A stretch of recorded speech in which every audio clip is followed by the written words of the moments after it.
ఎన్నికల రోజున కౌంటింగ్ సందర్భంగా కొన్ని కీలకమైన లెక్క. ఆ రోజున ఎంత మెజారిటీ వచ్చింది, టోటల్‌గా ఎన్ని బూతులు, ఆ బూతుల్లో ఏ ఏ క్యాండిడేట్‌కి ఎన్ని ఓట్లు వచ్చినాయి, ఆ మొత్తాన్ని క్యాలిక్యులేట్ చేసి ఎవరికి ఎక్కువ వచ్చినాయి. ఒక బూత్‌లో ఒకళ్ళకి ఎక్కువ రావచ్చు, ఒక బూత్‌లో ఇంకొకళ్ళకి ఎక్కువ రావచ్చు. బూత్ వారీ కాదు.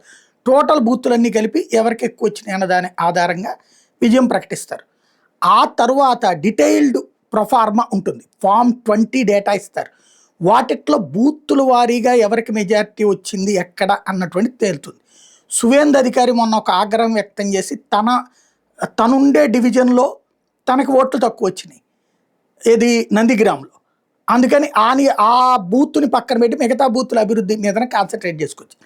అదే సందర్భంలో మమతా బెనర్జీకి తన సొంత బూత్‌లో, పోలింగ్ బూత్‌లో 61 ఓట్లే వస్తే, అది 267 బూత్‌లు ఉన్నాయి టోటల్‌గా.